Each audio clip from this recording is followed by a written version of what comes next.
ഈശോമിശിഹായ്ക്ക് സ്തുതിയായിരിക്കട്ടെ. എൻ്റെ പേര് അനീറ്റ റോഡ്രിക്സ്. ഞാൻ വൈപ്പിൻ എളങ്ങുന്നപ്പുഴയിൽ നിന്നാണ് വരുന്നത്. സെയിൻറ്റ് സെബാസ്റ്റ്യൻ ചർച്ച് പെരുമാൾപ്പടി ഇടവക അംഗമാണ്. ഞാൻ ഇന്നിവിടെ നിൽക്കുന്നത് എനിക്ക് ലഭിച്ച ഇരട്ട കുട്ടികളുടെ സാക്ഷ്യം പ്രധാനമായിട്ട് പറയുവാനാണ്. ധാരാളം അനുഗ്രഹങ്ങൾ എനിക്ക് മാതാവിൽ നിന്ന് ലഭിച്ചിട്ടുണ്ടെങ്കിലും എൻ്റെ പ്രധാനപ്പെട്ട സാക്ഷ്യം ഞാൻ ആദ്യം പറയുകയാണ്. ഇത് 4 എൻ്റെ മക്കളാണ്. ഇതെൻ്റെ മോൻ, ഇതെൻ്റെ ഇരട്ട കുട്ടികളാണ്. 3ാമത്തെ പ്രഗ്നൻസിയിൽ, അതായത് എനിക്കൊരു ജോലി, ഞങ്ങൾക്ക് സാമ്പത്തികമായിട്ട് പ്രശ്നങ്ങളുള്ളതാണ്. അങ്ങനെ ഇരിക്കുന്ന സമയത്താണ് എൻ്റെ ഹസ്ബൻഡിന് കാർ ഓടിക്കലാണ്, ഓൺലൈൻ ടാക്സിയാണ്. അതിനകത്ത് കയറിയ ഒരു മാഡം വിളിച്ചിട്ട് പറയുകയാണ്, ഇങ്ങനെ KSF-ൽ ടെമ്പററി ആയിട്ടൊരു വേക്കൻസി ഉണ്ട്, ആ വേക്കൻസിയിൽ ഡെയിലി വേജസിന് കയറാൻ താല്പര്യമുണ്ടോ എന്ന് ചോദിച്ചു. അപ്രതീക്ഷിതമായി വന്ന ജോലിയാണ്. അങ്ങനെ ഞാൻ ജോലിക്ക് കയറി. വലിയ കുഴപ്പമില്ലാതെ ജോലിക്ക് മുന്നോട്ട് പോയിക്കൊണ്ടിരിക്കുകയായിരുന്നു. അതെനിക്ക് എൻ്റെ ഭർത്താവിന് അതൊരു സാമ്പത്തികമായിട്ടുള്ളൊരു സപ്പോർട്ടും കൂടി ആയിരുന്നു. അങ്ങനെ 10 മാസത്തോളം ഞാൻ ജോലി ചെയ്തു. ആ സമയത്താണ് ഞാൻ 3ാമത് പ്രഗ്നൻ്റായി. സ്കാൻ ചെയ്തപ്പോൾ ഡോക്ടർ പറഞ്ഞു ഇരട്ട കുട്ടികളാണ്. ആദ്യത്തെ സ്കാനിങ്ങിൽ വേറെ പ്രത്യേകിച്ചൊന്നും പറഞ്ഞില്ല. അങ്ങനെ മുന്നോട്ട് പോയി. 2ാമത് സ്കാൻ ചെയ്തപ്പോൾ ഡോക്ടർ പറഞ്ഞു ഇത് MCDA ട്വിൻസാണ്. അതായത് ഇവർ രണ്ടുപേരും കൂടി ഒരു പ്ലാസൻ്റെയാണ് ഷെയർ ചെയ്യുന്നത്. അപ്പം കോംപ്ലിക്കേഷൻസ് വരാൻ സാധ്യത കൂടുതലാണ്. അതായത് ഇവർക്ക് ഭക്ഷണം പാസ് ചെയ്യണേ ചിലപ്പോൾ ഒരാൾക്ക് കൂടുതൽ കിട്ടാം, ചിലപ്പോൾ ഒരാൾക്ക് കിട്ടിയില്ലെന്ന് വരും. അങ്ങനെയാണെങ്കിൽ വളർച്ചയിൽ വളരെ വ്യത്യാസം വരും, അനീമിക് ആവാൻ സാധ്യതയുണ്ട്. അപ്പം എൻ്റെ ജോലിയും മുന്നിലുണ്ട്, എൻ്റെ വയറ്റിൽ വളരുന്ന കുഞ്ഞുങ്ങളും എൻ്റെ മുന്നിലുണ്ട്. എൻ്റെ കല്യാണം കഴിഞ്ഞിട്ട് 3 വർഷങ്ങൾക്ക് ശേഷമാണ് എനിക്ക് എൻ്റെ മകളുണ്ടായത്. അപ്പോൾ ധാരാളം പ്രാർത്ഥിച്ചും നേർച്ചകളൊക്കെ നേർന്നാണ് എൻ്റെ മകൾ എനിക്കുണ്ടായത്. അപ്പം ഞാൻ ഓർത്തത് എനിക്ക് ആദ്യത്തെ ഒരു കുഞ്ഞിനെ കിട്ടാൻ ഞാൻ ധാരാളം സങ്കടപ്പെട്ട് പ്രാർത്ഥിച്ചിട്ടാണ് എനിക്ക് എൻ്റെ മകളെ കിട്ടിയത്. അപ്പോൾ ഇപ്പോൾ 3ാമത് ഞാനിപ്പം അപ്രതീക്ഷിതമായിട്ട് ഇങ്ങനെ നിൽക്കുമ്പോഴാണ് പ്രഗ്നൻ്റ് ആയത്. ഞാൻ വേറൊന്നും ചിന്തിക്കാൻ പോയില്ല. ഞാൻ എൻ്റെ ജോലിയെല്ലാം മുന്നോട്ട് ചിന്തിച്ചത് എനിക്ക് എൻ്റെ വയറ്റിൽ വരുന്ന കുഞ്ഞുങ്ങളെയാണ് ഞാൻ ചിന്തിച്ചത്. ഇത് ബ്ലീഡിങ് ആയി, പ്രശ്നങ്ങളായി, ജോലി നിർത്തേണ്ടി വന്നു. ഞാൻ ജോലി നിർത്തി ബെഡ് റെസ്റ്റിലൊക്കെ ആയിരുന്നു. അപ്പോൾ ഡോക്ടർ ഓരോ പ്രാവശ്യവും സ്കാൻ ചെയ്യുമ്പോൾ ഡോക്ടർ പറയും സാധ്യത കൂടുതലാണ്, എന്തായാലും കോംപ്ലിക്കേഷൻസ് വരും, നിങ്ങളത് കണ്ടുകൊണ്ട് മുന്നോട്ട് പോയാൽ മതി. എന്തെങ്കിലും വരികയാണെങ്കിൽ കീഹോൾ സർജറി ചെയ്യേണ്ടി വരും, നമുക്കതിനുള്ള സാമ്പത്തികമൊന്നുമില്ല. അപ്പോൾ ഹസ്ബൻഡ് എന്നോട് ഇടയ്ക്കിടയ്ക്ക് ചോദിക്കും എന്ത് ചെയ്യണം, നമുക്ക് നോക്കാനാണെങ്കിൽ ആരുമില്ല, ഞങ്ങൾ ഒറ്റയ്ക്ക് താമസിക്കുന്നതാണ്. മാതാപിതാക്കളുണ്ടെങ്കിലും അവർക്ക് കൂടെ വന്ന് സ്ഥിരമായിട്ട് നിൽക്കാൻ പറ്റില്ല. അപ്പം എന്ത് ചെയ്യും, നമ്മൾ ഒറ്റയ്ക്ക് മുന്നോട്ട് പോകണം. അപ്പം ഞാൻ എപ്പോഴും ഹസ്ബൻഡ് പറഞ്ഞാലും ഞാൻ പറയും ഒരു കുഴപ്പവും ഉണ്ടാവില്ല, ഞാൻ ഉടമ്പടി എടുത്തതാണ്, അതുകൊണ്ട് എനിക്കൊരു കുഴപ്പവും ഉണ്ടാവില്ല. 2 ആഴ്ച കൂടുമ്പോൾ സ്കാനിങ് നടന്നുകൊണ്ടിരുന്നു. ഓരോ സ്കാനിങ്ങിലും ഞാൻ സ്കാനിങ് റൂമിൽ കയറുന്നതിന് മുമ്പ് ഞാൻ എൻ്റെ കഴുത്തിൽ മാതാവിൻ്റെ ലോക്കറ്റ് ഇട്ടിട്ടുണ്ട്. അതിങ്ങനെ പിടിച്ച് ഞാൻ വിശ്വാസപ്രമാണം പ്രാർത്ഥിച്ചിട്ടേ ഞാൻ സ്കാനിങ് റൂമിൽ കയറുള്ളൂ. സ്കാനിങ് റൂമിൽ കയറി ഇങ്ങനെ കിടക്കുമ്പോഴത്തേക്കും എൻ്റെ കണ്ണിൽ മുഴുവൻ മാതാവിൻ്റെ ഈ രൂപവും അൽത്താരയിൽ എഴുന്നള്ളിച്ച് വെച്ചിരിക്കുന്ന ഈശോയുടെ രൂപം മാത്രമാണ്. ഡോക്ടർ പറയുന്നൊന്നും അവരവിടെ പറയുന്നൊന്നും ഞാൻ ശ്രദ്ധിക്കില്ല. എൻ്റെ കണ്ണിൽ മുഴുവൻ മാതാവ് ഇങ്ങനെ എഴുന്നള്ളി വന്ന് നിൽക്കണേണ്. അപ്പം അവർ ഓരോ പ്രാവശ്യം നോക്കും. ചിലപ്പോൾ ഒരു സൈഡ് ക്ലിയർ ആയില്ലെങ്കിൽ ഞാൻ മിണ്ടാതെ അങ്ങനെ കിടക്കും. കുറച്ച് കഴിയുമ്പോൾ ഡോക്ടർ പിന്നെ എഴുന്നേൽക്കുമ്പോൾ ഞാൻ ചോദിക്കും ഡോക്ടറെ എങ്ങനെയുണ്ട്? കുഴപ്പമൊന്നുമില്ല, ഇതുവരെ കുഴപ്പമില്ല. ഓരോ സ്കാനിങ് കഴിയുമ്പോൾ അവർ പറയും ഇതുവരെ കുഴപ്പമില്ല. അങ്ങനെ ഓരോ 2 ആഴ്ച കൂടുമ്പോൾ സ്കാൻ ചെയ്തു 8 മാസം കഴിഞ്ഞു. 8 മാസം കഴിഞ്ഞപ്പോഴും ഡോക്ടർ പറഞ്ഞു ഇതുവരെ കുഴപ്പമൊന്നുമില്ല. ഹസ്ബൻഡാണെങ്കിൽ ഇത്തിരി ടെൻഷൻ കൂടുതലുള്ള കൂട്ടത്തിലാണ്. അപ്പം ഹസ്ബൻഡ് പറയും ദൈവമേ എന്താവും. ഹസ്ബൻഡ് ഞാൻ സ്കാനിങ് റൂമിൽ കയറുമ്പോൾ ആളൊരു സൈഡിൽ നിന്ന് ഇങ്ങനെ പ്രാർത്ഥിച്ചുകൊണ്ടിരിക്കുന്നുണ്ടാവും. ഡോക്ടർ വിളിച്ചാൽ പ്രശ്നം ഉണ്ടതുകൊണ്ടാണ് ഡോക്ടർ വിളിക്കുന്നത്. അപ്പോൾ 2 പ്രാവശ്യം സ്കാനിങ്ങിൻ്റെ ഇടയിൽ ഡോക്ടർ ഒന്ന് വിളിച്ചു. കാരണം അവർക്ക് ഫ്ലൂയിഡിൽ ചെറിയൊരു വ്യത്യാസം വന്നുകൊണ്ട്, എന്നാലും പ്രശ്നമുള്ള വ്യത്യാസങ്ങളൊന്നും ആയിരുന്നില്ല. അപ്പോൾ ഹസ്ബൻഡ് എന്നെ വിളിക്കല്ലേ ദൈവമേ, കാരണം വിളിക്കണ എന്തെങ്കിലും കോംപ്ലിക്കേഷൻ ഉണ്ടെന്ന് പറയാനാണ്. അപ്പോൾ ബാക്കിയുള്ള സ്കാനിങ്ങിലൊന്നും ഹസ്ബൻഡിൻ്റെ അകത്തേക്ക് വിളിക്കേണ്ടി വന്നില്ല. കാരണം എൻ്റെ മാതാവ് എന്നെ കൈപിടിച്ച് മുന്നോട്ട് പോയി. അങ്ങനെ 8ാം മാസം ആദ്യത്തെ 2 പ്രഗ്നൻസി നോർമൽ ഡെലിവറി ആയിരുന്നു. 3ാമത്തെ പ്രഗ്നൻസി സിസേറിയൻ ആയിരുന്നു. സിസേറിയൻ കഴിഞ്ഞു. കുട്ടികൾക്ക് ശ്വാസം മുട്ടൽ ചെറുതായിട്ടുണ്ടായിരുന്നു. പക്ഷേ മറ്റുള്ള ട്വിൻസിൻ്റെ പോലെയല്ല, ഇവർ ഒരേ വെയിറ്റായിട്ടാണ്, അവരുടെ വെയിറ്റ് ഒരേ ലെവലിലാവുന്നത്. അപ്പോൾ ഡോക്ടർമാർക്ക് തന്നെ അത്ഭുതം. സാധാരണ ഒരു കുട്ടിക്ക് ഇത്തിരി വെയിറ്റ് കൂടുതലും ഒരു കുട്ടിക്ക് ഇത്തിരി വെയിറ്റ് കുറവാണ് സാധാരണ എപ്പോഴും കാണുന്നത്. ഇവർ രണ്ടുപേരും ഒരേ ലെവലിലാണ് വന്നത്. അങ്ങനെ ഇൻക്യുബേറ്റർ NICUവിലായിരുന്നു. ഞാൻ 3-ാം ദിവസമാണ് എൻ്റെ മക്കളെ കാണാനായിട്ട് പോകുന്നത്. ചെല്ലുമ്പോൾ എൻ്റെ മക്കൾക്ക് ഓക്സിജൻ ഇട്ടിട്ടുണ്ട്, പിന്നെ 2 കൈയിലും സൂചിയൊക്കെ കുത്തിവെച്ച് കമത്തി ഇങ്ങനെ കിടത്തേക്കണേണ്. ഓക്സിജൻ ഉണ്ട്, ട്യൂബിൽ കൂടി നോസിൽ കൂടിയാണ് അവർക്ക് പാൽ കൊടുക്കുന്നത്. അപ്പോൾ ഞാൻ NICUവിൽ കയറുന്നതിന് മുമ്പ് എൻ്റെ ചിറ്റ അനു ഉടമ്പടി എടുത്തതാണ് ഇവിടെ. ചിറ്റയുടെ കാശ് രൂപ എൻ്റെ കയ്യിൽ തന്നിട്ട് പറഞ്ഞു, നീ പോകുമ്പം ഇത് പിടിച്ചിട്ട് പ്രാർത്ഥിക്കണം, മക്കളുടെ തൊട്ട് പ്രാർത്ഥിക്കണമെന്ന് പറഞ്ഞു. അപ്പോൾ ആദ്യം ഞാൻ ചെന്ന് കാണുമ്പോൾ ഈ കാശ് രൂപ എൻ്റെ കയ്യിൽ ഞാൻ ഇങ്ങനെ ഇറുക്കി. എനിക്ക് അവിടെ ചെല്ലുമ്പോൾ ഇങ്ങനെ എൻ്റെ മക്കളെ ഞാൻ ആദ്യമായിട്ട് കാണുമ്പോൾ എനിക്കിങ്ങനെ വിറവലാണ്, ഏത് രീതിയിലാണ് എൻ്റെ മക്കൾ കിടക്കുന്നതെന്ന് എനിക്കറിയില്ല. എന്നാലും ഞാനിങ്ങനെ കാശ് രൂപ ഇങ്ങനെ ഇറുക്കി പിടിച്ചിട്ട് എൻ്റെ മക്കളുടെ മുതുകത്ത് ഇങ്ങനെ കമത്തി കിടത്തിക്കണം. എനിക്ക് മുഖമൊന്നും ശരിക്കും കാണാൻ പറ്റില്ല. കമത്തിക്ക് എടുത്തിട്ട് ഞാൻ ഇങ്ങനെ തൊട്ട് ഞാൻ വിശ്വാസ പ്രമാണം ചൊല്ലി പ്രാർത്ഥിച്ചു. ആ ഒരു ദിവസം കഴിഞ്ഞു. പേടിച്ചാണ് ആദ്യം NICUവിൽ ഞാൻ കയറുന്നത്. എനിക്കത് കാണാൻ പറ്റുന്ന ശേഷി ഉണ്ടാവും എങ്ങനെയാണെന്നുള്ളത്. അങ്ങനെ ഞാൻ പ്രാർത്ഥിച്ചു, ഇറങ്ങി. പിറ്റേ ദിവസം രാവിലെ ഇതുപോലെ തന്നെ 10 മണിയാകുമ്പോൾ ഡോക്ടർ വരുമ്പോൾ നമ്മളെ വിളിപ്പിക്കുമ്പോൾ ടെൻഷനാണ്, എന്തെങ്കിലും പറയൂ. അടുത്ത ദിവസം കയറി ചെന്നപ്പോൾ ഒരു ട്യൂബ് മാറ്റി, അതായത് ഓക്സിജൻ മാറ്റി. അപ്പോൾ അവർ പറഞ്ഞു ഓക്സിജൻ മാറ്റിയിട്ടുണ്ട് കേട്ടോ എന്ന് പറഞ്ഞു. അന്നും പ്രാർത്ഥിച്ചു, കാശുരൂപം വെച്ച് പിന്നെയും വിശ്വാസ പ്രമാണം ചൊല്ലി പ്രാർത്ഥിച്ചു. 3-ാമത്തെ ദിവസം കയറിയപ്പോൾ 2-ാമത്തെ ദിവസം കയറിയപ്പം അടുത്തൊരു ട്യൂബ് മാറ്റിയിട്ടുണ്ട്. അങ്ങനെ ഓരോ ദിവസവും ഞാൻ അവിടെ NICUവിൽ കുട്ടികളെ കാണാൻ കയറുമ്പം അവർക്ക് ഇട്ടേക്കുന്ന ട്രിപ്പും ഓക്സിജനും ഭക്ഷണത്തിനുള്ളതും ഓരോന്നായിട്ട് മാറ്റി. അങ്ങനെ ഡോക്ടറാണെങ്കിൽ ഓരോ ദിവസം കാണുമ്പോഴും നമുക്ക് കുട്ടികൾക്ക് മെച്ചമുണ്ട്, അല്ലാണ്ട് വേറെ ഒരു ഇതുമല്ല, മെച്ചപ്പെട്ടിട്ടുണ്ട്. അവർക്ക് ഇപ്പോൾ കുഴപ്പമൊന്നും ഇല്ല എന്നാണ് എല്ലാ ദിവസവും ഡോക്ടർ പറയുന്നത്. അങ്ങനെ 10 ദിവസം NICUവിൽ കിടന്ന് 10-ാം ദിവസം എനിക്ക് എൻ്റെ കുഞ്ഞുങ്ങളെ കയ്യിലേക്ക് കിട്ടി.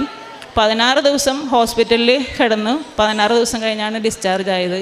ഇപ്പോൾ ഈ ഞായറാഴ്ച എൻ്റെ മക്കളുടെ പേരിടലായിരുന്നു. അപ്പം ഹസ്ബൻഡ് പറഞ്ഞിട്ടുണ്ടായിരുന്നു, നമുക്ക് പേരിടൽ കഴിഞ്ഞ് ആദ്യം മാതാവിൻ്റെ സന്നിധിയിൽ പോകാനാണ് പോകേണ്ടത്. ഫസ്റ്റ് ഞാൻ എൻ്റെ മക്കളായിട്ട് ഇവിടെയാണ് വരുന്നത്. എൻ്റെ മക്കളാണ് 3.5 മാസമായി ഇപ്പോൾ. അതാണ് എൻ്റെ ആദ്യത്തെ സാക്ഷ്യം. എൻ്റെ മാതാവിൻ്റെ അനുഗ്രഹം മാത്രമാണ് എൻ്റെ ഈ മക്കൾ. 2019 ജൂലൈയിലാണ് ഞാൻ ഉടമ്പടി എടുക്കുന്നത്.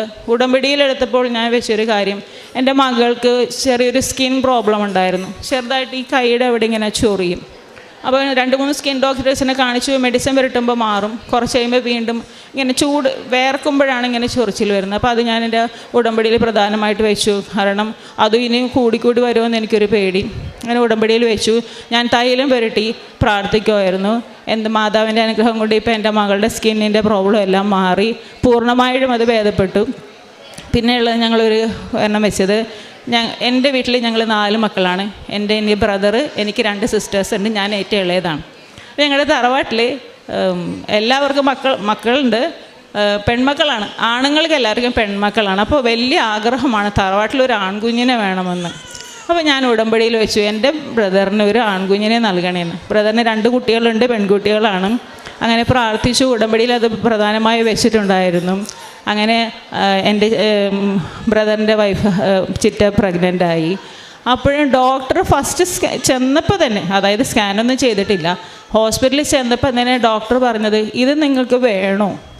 അതായത് നിങ്ങൾക്ക് 2 കുഞ്ഞുങ്ങളുണ്ടല്ലോ, ഇനി എന്തിനാണിത്, ഇത് വേണോ? ഡോക്ടർ നിരുത്സാഹപ്പെടുത്തുന്ന രീതിയിലാണ് ഡോക്ടർ പറഞ്ഞുകൊണ്ടിരുന്നത്.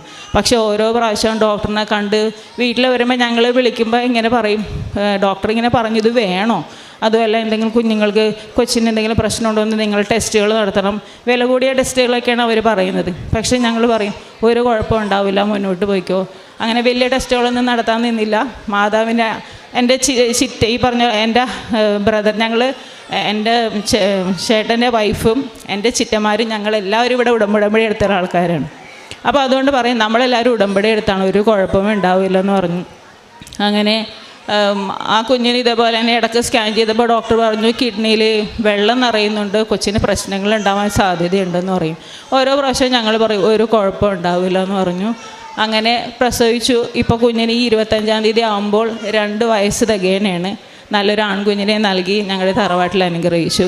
അത് മാതാവിൻ്റെ വലിയ അനുഗ്രഹമായിട്ട് കരുതുകയാണ്. പിന്നെ എൻ്റെ ഹസ്ബൻഡിന് ഗൾഫിലായിരുന്നു ജോലി. ഞങ്ങൾ ജോലി നിർത്തി ഇവിടെ വന്നിട്ട് ഒരു വണ്ടി എടുക്കുകയാണ് ചെയ്തത്. സെക്കൻഡ് ഹാൻഡ് വണ്ടിയാണ്. ആദ്യം ഓൺലൈൻ ടാക്സിയാണ് ആദ്യം ഓടിയപ്പം കുഴപ്പമില്ല, നമുക്ക് ചിലവിന് നടത്താനുള്ളതൊക്കെ കിട്ടുന്നുണ്ട്. പിന്നെ ഓരോ ദിവസങ്ങളും കഴിയും തോറും വണ്ടിക്ക് പണി വരാൻ തുടങ്ങി. നമ്മൾ കിട്ടുന്ന പൈസ നമുക്ക് ഡീസൽ അടിക്കാനും വണ്ടിയുടെ പണിക്ക് ആയി മാറ്റേണ്ടി വന്നു. നമുക്കൊന്നും നീക്കിയിരിപ്പെന്നല്ല, നമുക്ക് നമ്മുടെ കാര്യങ്ങൾ നടത്താനുള്ള ബുദ്ധിമുട്ടായി തുടങ്ങി. അപ്പോൾ ഹസ്ബൻഡ് എന്നിട്ട് പറയും, ഇപ്പം ചെറിയ വണ്ടിക്ക് ഓട്ടം കുറവാണ്. ഞങ്ങളുടെ 5 സീറ്റർ വണ്ടിയായിരുന്നു. ചെറിയ വണ്ടിക്ക് ഓട്ടം കുറവാണ്, നമുക്കൊരു വലിയ വണ്ടി എടുത്തിരുന്നെങ്കിൽ ഇത്രയും കൂടി ഭേദപ്പെട്ടാനേന്ന്. ആദ്യമൊക്കെ ഞാനൊന്നും പറഞ്ഞില്ല, ഉള്ളത് മതി എന്ന് ഞാൻ ആദ്യം പറയും. പിന്നെ കുറച്ച് കഴിഞ്ഞപ്പോൾ ഞാൻ പറഞ്ഞു, നമുക്ക് മുന്നോട്ടല്ലേ നമ്മൾ ചിന്തിക്കേണ്ടത്, താഴത്തേക്കല്ലല്ലോ. അപ്പോൾ അങ്ങനെ ഇരുന്നു. പെട്ടെന്നൊരു ദിവസം ഹസ്ബൻഡ് പറഞ്ഞു, നമുക്കൊന്ന് ഇത് സെയിൽ ചെയ്യാൻ പറ്റുമെന്ന് നോക്കാം, OLX-ലിടാമെന്ന് പറഞ്ഞു. OLX-ലിട്ടു. അപ്രതീക്ഷിതമായിട്ട്, അതായത് രാവിലെ ഓട്ടം പോയതാണ്. ഓട്ടം പോയപ്പോഴത്തേക്കും ഒരാൾ വിളിച്ചിട്ട് പറഞ്ഞു, എനിക്കൊന്ന് വണ്ടി ഒന്ന് കാണണമെന്ന് പറഞ്ഞു. പാലക്കാടുള്ള ഒരാൾ വന്നു, കണ്ടു. അന്ന് തന്നെ സെയിലായി വണ്ടി. അങ്ങനെ പിന്നെ തിരിച്ചു തന്നെ ആൾ പോയ ചോറും പത്രമൊക്കെ ആയിട്ട് തിരിച്ചു വന്ന് വണ്ടി സെയിലായി. അപ്പോൾ ഞങ്ങൾക്ക് വേറൊരു വണ്ടി എടുക്കാതെ ഒരു നിവൃത്തിയില്ലാണ്ടായി. അന്ന് തന്നെ വണ്ടി ഒരെണ്ണം ബുക്ക് ചെയ്തു. ആ സമയത്ത് ലോക്ക്ഡൗൺ, കൊറോണ ഇങ്ങനെ മൂർച്ഛിച്ച് വരുന്നു, ലോക്ക്ഡൗൺ തുടങ്ങാൻ പോകുന്നു. വണ്ടി ബുക്ക് ചെയ്തിട്ട് വണ്ടി കിട്ടാൻ ഓരോ തടസ്സങ്ങൾ. അപ്പോൾ അതിനു മുമ്പ് ഞാൻ പ്രാർത്ഥിച്ചു, മാതാവേ, ഒരു ദിവസം ഞാനിങ്ങനെ പ്രാർത്ഥിച്ചു, മാതാവേ, ഇന്നേക്ക് 100-ാം ദിവസം എനിക്ക് വണ്ടി കിട്ടണം.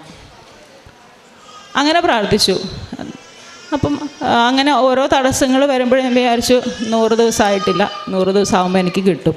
അപ്പോൾ ഹസ്ബൻഡ് എന്നിട്ട് പറയും, അവരോരോ തടസ്സമാണ് പറയണത്, വണ്ടി കിട്ടണില്ല, വേറൊരു വരുമാന മാർഗ്ഗവും ഇല്ല, വീട്ടിൽ വെറുതെ ഇരിക്കുവാണ്, ചിലവ് മുന്നോട്ട് പോകാൻ ബുദ്ധിമുട്ടാണ്. അങ്ങനെ ഇരുന്നു. അത്ഭുതം എന്ന് പറയട്ടെ, 98-ാം ദിവസം ഞങ്ങൾക്ക് ഞങ്ങളുടെ വണ്ടി കിട്ടി. പിറ്റേ ദിവസം ലോക്ക്ഡൗൺ ആണ്. വണ്ടി കിട്ടിയിട്ട് ലോക്ക്ഡൗൺ ആയിട്ട് വീട്ടിലിരുന്ന് നമ്മൾ എന്ത് ചെയ്യും? അപ്പോഴാണ് ഞങ്ങൾക്ക് ആ ചിലവ് കഴിയാനുള്ളൊരു ചെറിയൊരു ഓട്ടം എല്ലാ ദിവസവും രാവിലെ കിട്ടി. അങ്ങനെ ആ ഓട്ടം കൊണ്ട് ഞങ്ങൾ ഇതിപ്പോഴും അങ്ങനെ മുന്നോട്ട് പോയിക്കൊണ്ടിരിക്കുകയാണ്. പിന്നെ ഓരോ പ്രാവശ്യവും മക്കൾക്ക് ഓരോ വയ്യായിക വരുമ്പോഴും ഈ തൈലം വെച്ച്, വിശ്വാസപ്രമാണമാണ് എൻ്റെ വായിലെപ്പോഴും വരുന്ന പ്രാർത്ഥന. നടക്കുമ്പോഴും ഇരിക്കുമ്പോഴും ബസ്സിൽ പോകുമ്പോഴും എപ്പോഴും വിശ്വാസപ്രമാണം ചൊല്ലി പ്രാർത്ഥിച്ചു. അങ്ങനെ മാതാവിൻ്റെ ധാരാളം അനുഗ്രഹങ്ങൾ ഞങ്ങൾക്ക് ലഭിച്ചിട്ടുണ്ട്.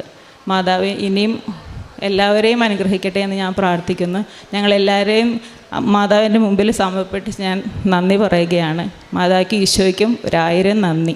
ഉൽപ്പത്തിയുടെ പുസ്തകം 22:14 തിരുവചനങ്ങൾ അരുളി ചെയ്യുന്നു, കർത്താവിൻ്റെ മലയിൽ അവിടുന്ന് വേണ്ടത് പ്രദാനം ചെയ്യുന്നു. അബ്രാഹാം പറയുന്ന വാക്കുകളാണിത്.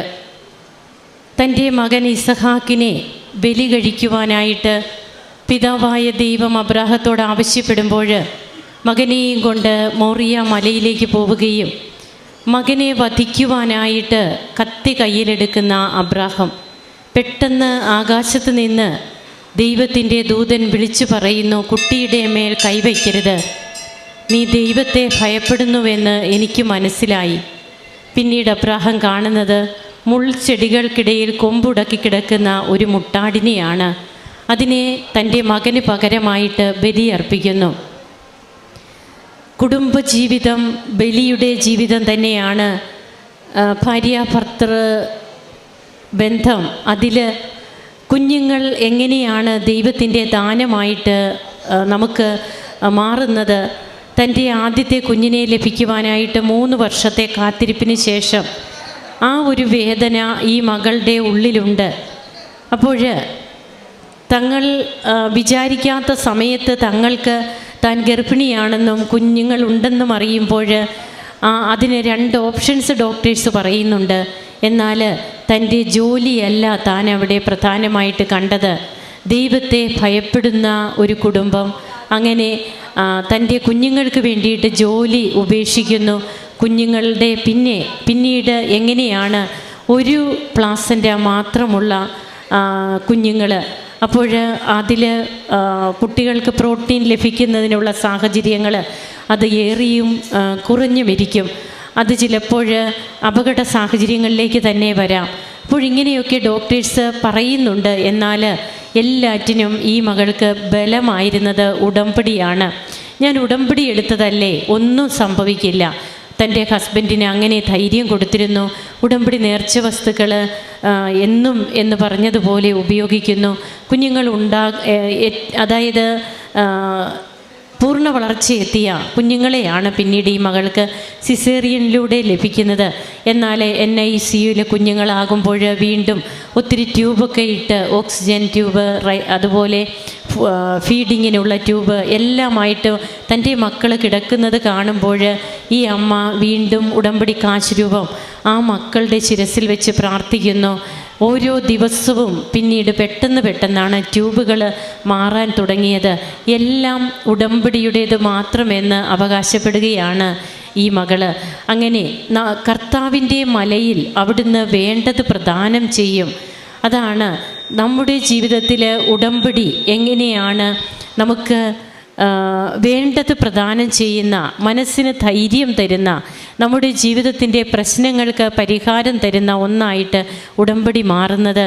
താൻ പ്രഗ്നൻ്റ് ആയിരുന്നെങ്കിലും ആ ലാസ്റ്റ് മൊമെൻ്റ് വരെയും വിശുദ്ധ കുർബാനയിൽ പങ്കെടുക്കുവാൻ, അങ്ങനെയല്ലേ? കുർബാനയിൽ ബെഡ് റെസ്റ്റ് പറഞ്ഞെങ്കിലും ഒന്ന് എഴുന്നേക്കാൻ പാകമാകുമ്പോൾ ഞാൻ കുർബാനക്ക് പോകും. അപ്പം പിന്നെ അതിനു മുമ്പ് 2-3 പ്രാവശ്യം ഹോസ്പിറ്റലിൽ അഡ്മിറ്റ് ആവേണ്ടി വന്നു. ഓരോരോ കാര്യങ്ങൾക്ക് വേണ്ടിയിട്ടാണെങ്കിലും ഡോക്ടർ ബെഡ് റെസ്റ്റ് പറഞ്ഞു. എനിക്ക് എഴുന്നേക്കാൻ പാകത്തിനാവുമ്പോൾ ഞാൻ കുർബാനക്ക് പോകും.